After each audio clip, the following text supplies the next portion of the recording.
They told me to be quiet at my own husband's estate dinner. Called me, just the widow. Like I hadn't poured my heart into building this family for 40 years. I smiled, set my fork down, and walked out without a word. They laughed as the door clicked shut behind me. But by morning, their accounts were locked. Their homes were no longer theirs. And everything they thought they owned belonged to me. My name is Helen Carver. I'm 62, a retired nurse from a small town in Colorado. I've spent my life stitching people back together, patients, my kids, this family, and yet, there I was, at my son Daniel's house, feeling like a stranger in my own story. Before we dive in, please hit that like button and subscribe so you don't miss a story like this. Drop a comment to let me know where you're listening from. I'd love to hear from you. That night, I'd pressed my dress twice, checked my hair in the mirror 3 times, and told myself not to cry. No matter what, it was just dinner, I thought, just family, just the people I'd raised and loved for decades. We were gathering to talk about Thomas's estate, my Thomas, who built homes as a contractor and built our life with the same steady hands. The house, the farm, the savings, it was all ours. Built from years of skipped date nights and early mornings. I brought a tray of butter cookies, Thomas's favorite, hoping they'd soften the mood. When I walked into Daniel's house, no one looked up. The air was thick with tension, like a storm waiting to break. Daniel was pouring wine, acting like he owned the room. His wife, Laura, in her sleek designer dress, flitted around with a smile that didn't reach her eyes. My daughter, Sarah, gave me a quick glance, the kind you give someone you're trying to forget. And then, at the table, our table, the one I'd bought for their wedding, Laura looked at me. Her voice sharp as a blade. Helen, you're just the widow now. Maybe, be quiet for this. The room froze. Daniel smirked. Sarah looked at her plate. My hands trembled under the table. Not from weakness, but from the weight of their words. It felt like losing Thomas all over again. I set my cookies down, untouched, and walked to my car. The silence outside felt louder than their laughter. They had no idea what was coming. That dinner at Daniel's house wasn't just a meal. It was a knife, sharp and cold, waiting to cut me out of my own life. I'd spent the afternoon getting ready, pressing my navy dress until the creases were perfect, smoothing my silver hair in the mirror, whispering to myself not to cry. No matter what, it was supposed to be a simple evening, family, sitting around a table, talking about Thomas's estate, the house we'd paid off together, the little farm up by the ridge, the savings we'd scraped together through years of skipped date nights and early mornings. I baked butter cookies, Thomas's favorite, the kind he'd sneak from the tin with a grin when he thought I wasn't watching. I hoped they'd soften the edges of whatever we were walking into. Daniel's house sits on a hill in our small Colorado town, all glass and sharp lines, more like a museum than a home. The kind of place that feels designed to impress, not to hold memories. I walked in carrying that tray of cookies, their warm, buttery smell filling the air, and set them on the counter. Nobody noticed, nobody cared. The kitchen was buzzing with a strange energy, tense, like the air before a storm breaks. Daniel was pouring wine, his movements too smooth, like he was playing the host of some fancy event. Laura, in her sleek designer dress, flitted around, rearranging plates, her bracelets jangling, her smile tight and practiced. Sarah showed up late, her purse slung over her shoulder, her eyes darting to her phone like she had somewhere better to be. Ethan, their teenage son, gave me a small wave, the only one who seemed to see me at all. We sat down at the table, the mahogany one I'd bought for Daniel and Laura's 5th anniversary. Sturdy, built to last through years of laughter and arguments. But there was no laughter tonight. Daniel started talking about simplifying the estate. His voice slick, like he'd practiced it in front of a mirror. My stomach twisted. Simplifying. I knew what that meant. Less of me, more of them. I tried to keep my voice steady, careful, like I was handling something fragile. Have you talked to the lawyer about the trust? I asked. That's when Laura looked up from her wine glass, her eyes narrowing, her voice slicing through the room. Helen, you're just the widow now. Maybe, be quiet for this. The words landed like a punch to the chest. The room went still, like time itself had stopped to witness the betrayal. Daniel let out a low chuckle. like it was some clever line in a play. Sarah stared at her plate, her fork scraping against the porcelain, the sound grating in the silence. Ethan glanced at me, his eyes flickering with something, maybe discomfort, maybe shame. My hands trembled under the table. Not because I was weak, but because those words felt like losing Thomas all over again, like they were erasing me, piece by piece, right there in the middle of that dinner. I looked at them, one by one. Daniel, with his smug grin, leaning back like he owned the world. Laura, with her calculated poise, her fingers wrapped around her glass like a weapon. Sarah, silent, her eyes fixed on her plate, refusing to meet mine. They didn't see me, not the woman who'd bandaged their scraped knees, co-signed their mortgage, stayed up late balancing the checkbook so we could afford their dreams. They saw a shadow, a relic, someone to push aside. I set my fork down. Slow, deliberate, the metal cool against my fingers. I didn't say a word. I didn't need to. I stood, picked up my purse, and left the cookies on the counter, untouched, like a piece of my heart they'd never bother to taste. The gravel crunched under my shoes as I walked to my car, the night air sharp against my skin. I locked the door behind me, and for the first time in years, the silence didn't feel like a weight. It felt like a spark. They didn't call after me, didn't even try. They thought I'd just fade away, like the widow they wanted me to be. But they had no idea what was coming. I didn't sleep that night. Not a wink. I sat in Thomas's old study, wrapped in the worn-out wool blanket we used to fight over on chilly evenings. The one with the faded stripes and that stubborn ink stain from when he'd jot down measurements for a job. The room was quiet, too quiet, like it was waiting for something to happen. Their words kept looping in my head, "You're just the widow now, be quiet." Like I was some extra in a story they were writing without me. Around 2 in the morning, I couldn't sit still anymore. My bare feet hit the cold hardwood as I crossed to the desk we'd always called the no-touch zone. It was where Thomas kept the important stuff, deeds, tax forms, the kids' old report cards, things we didn't want Daniel or Sarah rummaging through when they were young. I don't know what I was looking for. Maybe a piece of proof that I still belonged in this family. Maybe a sign that Thomas hadn't left me to face this alone. I pulled open the bottom drawer, the one that always stuck, and started sifting through papers, insurance policies, a faded photo of us at the county fair, Thomas grinning with a corn dog in hand. My fingers brushed against something heavy. Tucked in the back, a small metal box, rusted at the edges, with a latch that clicked when I pried it open. Inside was a thick envelope, sealed, with my name scrawled across it in Thomas's neat, slanted handwriting. Helen. I stared at it, my heart thudding. Thomas wasn't a letter writer. He showed love by fixing the leaky faucet or checking my car's oil before a long drive. Not with words on paper. I opened it slowly, like it might vanish if I moved too fast. Inside was a single sheet of notebook paper, folded once, and a stack of legal documents clipped behind it. His handwriting was steady, deliberate. Helen, if you're reading this, something's gone wrong. I wanted to tell you sooner, but I knew you'd try to fix things. Talk sense into them, when they don't deserve it.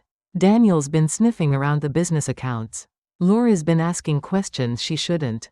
Sarah's too quiet, and that's worse. They're not bad kids, but they're greedy. I saw it coming when I got sick. So I fixed it. Everything's in your name, the house, the farm, the accounts, the business. You have full control, power of attorney. They don't know. Don't let them shame you into silence.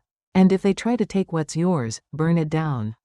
I sat there, frozen, the paper trembling in my hands. I had no idea he'd done this. We'd talked about the will. Sure, but it was always vague. Practical, like planning for a storm we hoped wouldn't come. I flipped through the documents, deeds, bank statements, notarized forms with our lawyer Judith's stamp. Everything was there, legal and binding, dated 10 months before Thomas passed. He'd done it quietly, while I was driving him to doctor's appointments, while I was measuring out his pills, while I thought we were just fighting to keep him alive. He'd seen it coming. Daniel's late-night calls about business opportunities. Laura's 2 sweet questions about what we'd do after. Sarah's silence, like she was already counting her share. Thomas had known, and he'd made sure I wouldn't be left defenseless. I stood up. The the blanket slipping to the floor, and paced the kitchen, my hands still clutching the letter. I made coffee, not because I wanted it, but because I needed something to do while my mind raced. The documents were real. I checked the signatures, the dates, the fine print. It was all there, clear as day, and the more I read, the more something shifted inside me. That feeling of being invisible, of being just the widow, started to fade. In its place was something new. Power. At 3:30 in the morning, I picked up the phone and called Judith, our lawyer for over 20 years. The woman who'd brought us homemade jam every Christmas and called me Mrs. Carver, no matter how many times I told her to stop. She answered after 3 rings, her voice groggy but sharp when she heard my name. Helen, what's wrong? I didn't waste time. Thomas left everything to me. I found the papers. I want to activate it. Today. She paused, just for a second, like she was weighing her words. Does anyone else know? No, I said. Not yet. Good, she replied, her voice steady now. Don't tell them. I'll be at your place by 8 with everything you need. I hung up and stood in the dark kitchen, the coffee cooling in its mug. I walked to the hall, where a framed photo of Thomas and me hung, as on our wedding day. Young, nervous, standing outside the courthouse in our best clothes. I touched the glass, my fingers tracing his smile. I've got this now, I whispered. You don't have to worry. I went back to the study, folded the documents into a clean folder, and tucked it into my purse. It felt heavy, like I was carrying a weapon. Because that's exactly what it was. They thought I'd stay quiet, fade into the background like a good little widow. But Thomas had given me the tools to fight back. And I was just getting started. By the time Judith rang my doorbell at 8 sharp, I was ready. My hair was pinned back, my dress pressed, my coffee cold on the counter. I'd spent the early hours spreading Thomas's documents across the dining table, like a general mapping out a battle plan. The folder sat in the center, heavy with his handwriting, his promises, his trust in me. I called it my box of fire, not because I wanted revenge, but because I was done letting them burn me down. Judith stepped inside, her old leather briefcase swinging, her eyes sharp despite the early hour. She'd been our lawyer for 20 years, the kind of woman who remembered your birthday and still sent paper Christmas cards. When she saw the envelope with Thomas's writing, her face softened, but only for a moment. He always said you were tougher than you looked, she said, setting her briefcase down. Let's make sure they know it. We spent 3 hours going over every detail, every clause, every signature, every legal term I barely understood but memorized anyway. The house, the farm, the savings accounts, Thomas's contracting business, all of it was mine. Not a trust, not a shared estate, but mine, with full power of attorney. Thomas had rewritten it all a year before he passed, right under their noses, while they were too busy eyeing their inheritance to notice. By 11, I'd signed 8 documents, each one a brick in the wall I was building. Judith made the calls, first to the bank, then to the estate manager, then to the title company. All instructions come from Helen Carver now, she said, her voice steady, final. No one else. I sat there, listening to her words, and for the first time since that dinner, I felt my shoulders relax. Not because it was over, but because it was starting. Judith looked at me across the table, her pen tapping the folder. Do you want to tell them yourself? Or let them find out when their cards stop working? I thought about it for a moment, picturing their faces, Daniel's smirk, Laura's fake smile, Sarah's silence. Let them feel it, I said. Let it hit them like a freight train. She smiled, just a flicker, and nodded. That's the Helen I know. By noon, it was done. I spent the afternoon on the phone with Thomas's accountant, the property manager, the brokerage firm. Every call confirmed it. My name was the only one that mattered now. The farm was mine. The house was mine. The business accounts, the investments, even the old truck Thomas used for hauling lumber, all mine. By 3, the first text came, from Daniel. Hey, Mom. Weird thing. My access to the farm account's locked. You know anything about this? I didn't answer. 5 minutes later, Laura called. I let it go to voicemail. Her voice was all sugar and edges, the way it got when she wanted something. Helen, there must be some mix-up with the bank. Can you call me back? We need to sort this out. I didn't call back. By 4:30, The family group chat was blowing up. Sarah, who never said much, texted, "Is something wrong with the estate system? I can't get into the savings account." Daniel chimed in, "This is ridiculous. Someone needs to fix this." I sipped my coffee, now lukewarm, and watched the messages pile up. They didn't know yet. They thought it was a glitch. A mistake. Something they could charm their way out of. But the ground was already shifting under them. And the quake was coming. At 5, just as I knew they'd be gathering at Daniel's for another one of their strategy dinners. I drove back to that glass house on the hill. I carried the box of fire, my folder of documents, in my hands. And I knocked on the door like I was just dropping by with a casserole. Daniel opened it, his face a mix of confusion and irritation.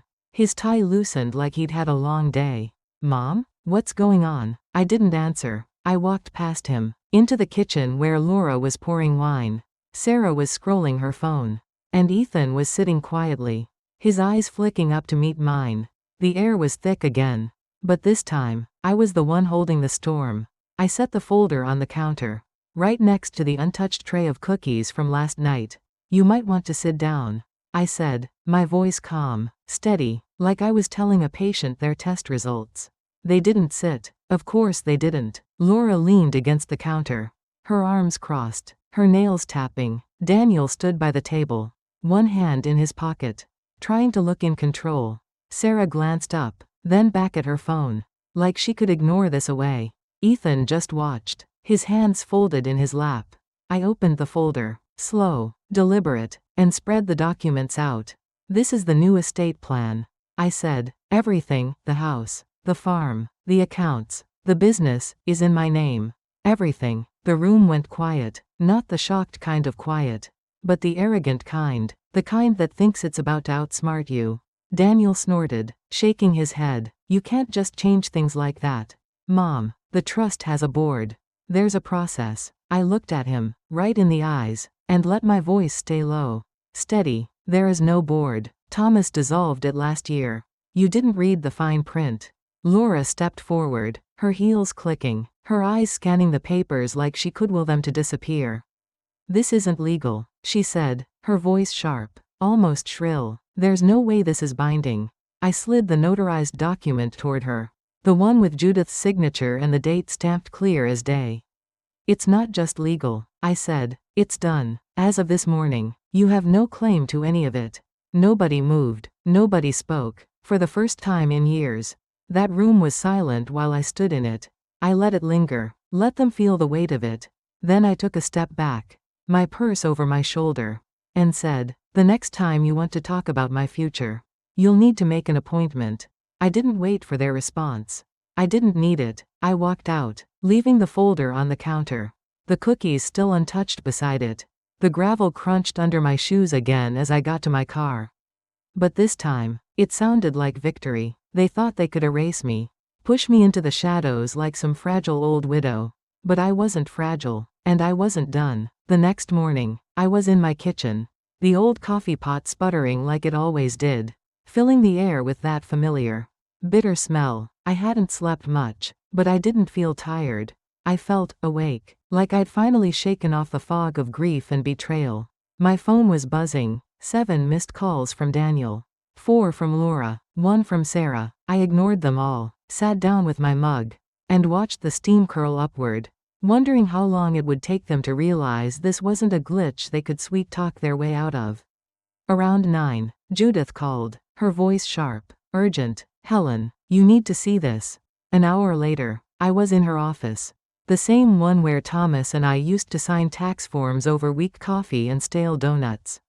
She slid a folder across the desk, her face grim. I opened it, and at first, it was just numbers, bank statements, loan agreements, transfers, all with Daniel's name. He used Thomas's business line of credit.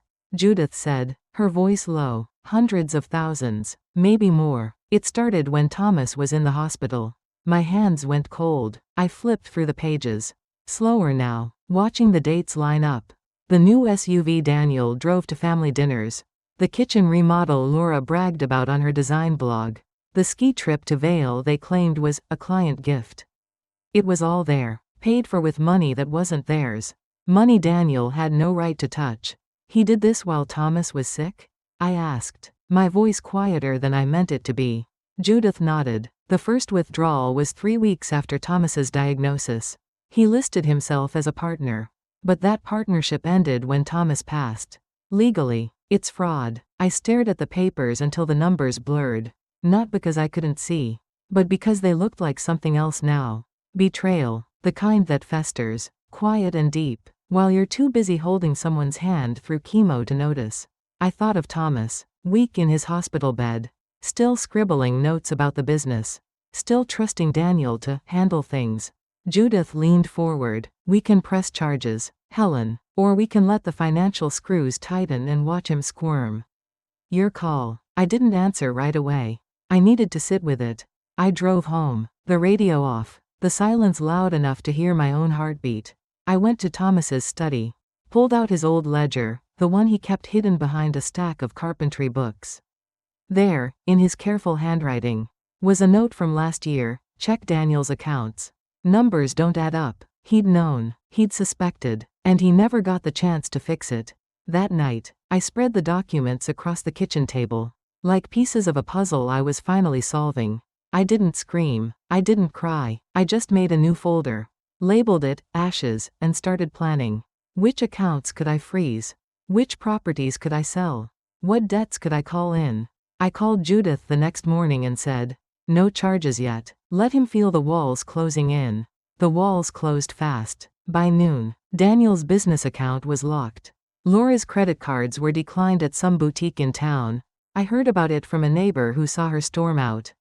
Red-faced, Sarah called, her voice tight, asking if I'd done something to the farm's title. I told her, yes, and you'll see what else soon enough. Then came the twist. 2 days later, Judith called again, her voice sharper than before. Helen, there's something else. Check your email. I opened my laptop, and there it was, a scanned document. Unsigned, marked with a red stamp, capacity evaluation recommended.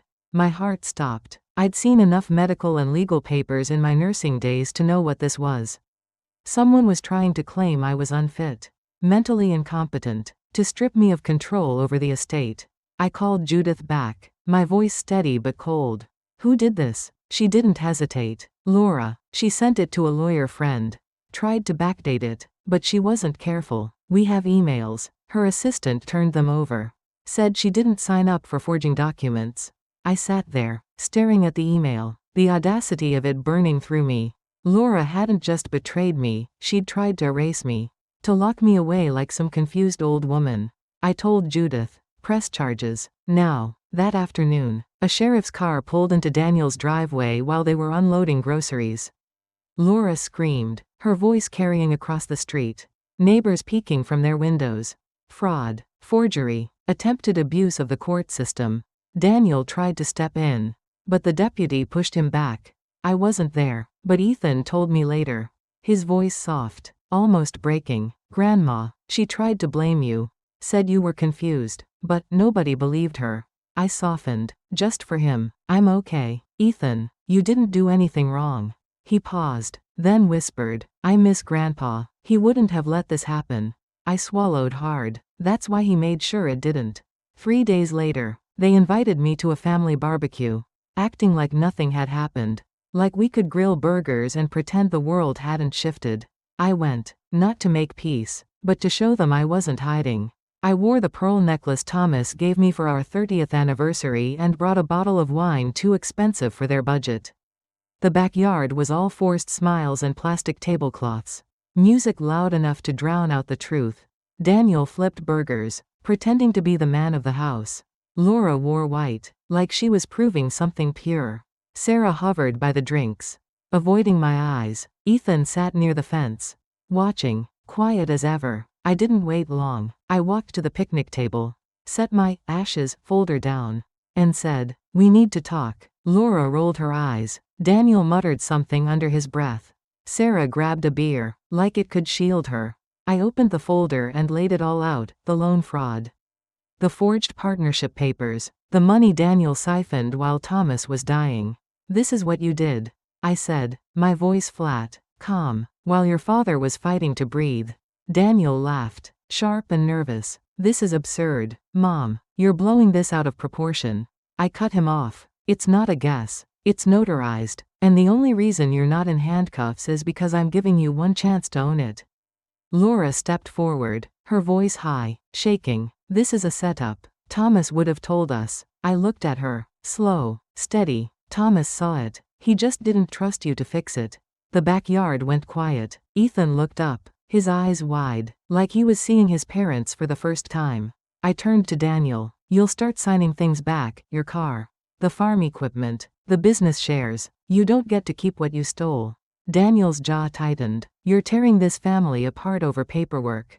I leaned in, just enough. No, you did that when you took from your father's grave. Laura hissed. You're just bitter. A bitter old woman who can't let go. I didn't flinch. I turned toward the gate and said, loud enough for everyone to hear. No, I'm the woman who paid for this house. This yard, your lives, and I've decided you're not welcome in it anymore. I walked out, the gate clicking shut behind me. The air was clean, sharp, the kind Thomas used to call perfect for a morning walk. I didn't look back. I was on my front porch the next morning, sipping coffee from the old blue mug Thomas used to steal from me when his was dirty. The air was crisp, the kind of Colorado morning that makes you feel like the world's been washed clean.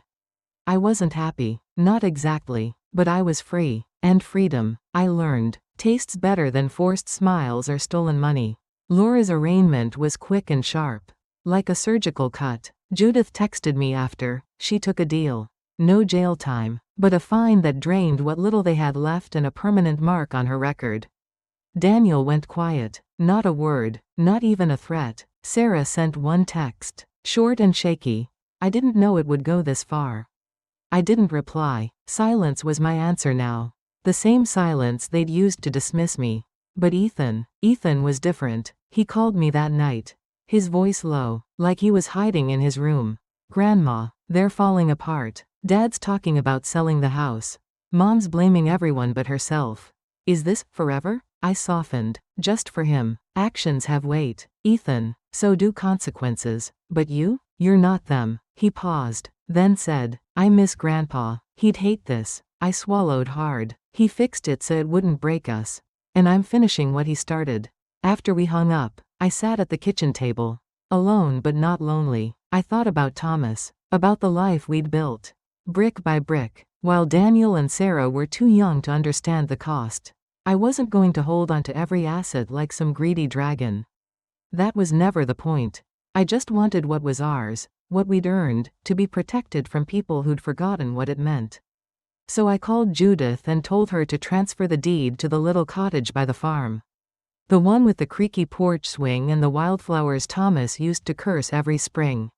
I put it in Ethan's name. Not because he asked, but because he never did. He was the only one who looked me in the eye at that dinner.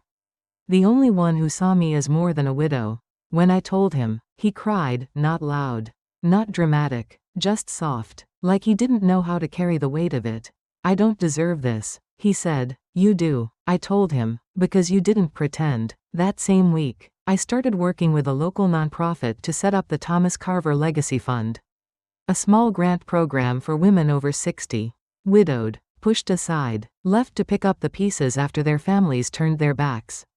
I didn't want a ceremony or my name on a plaque. I just wanted something that outlasted the pain. The first application came in before we even had a website, a letter from a woman in Wyoming whose kids had drained her savings after her husband's funeral.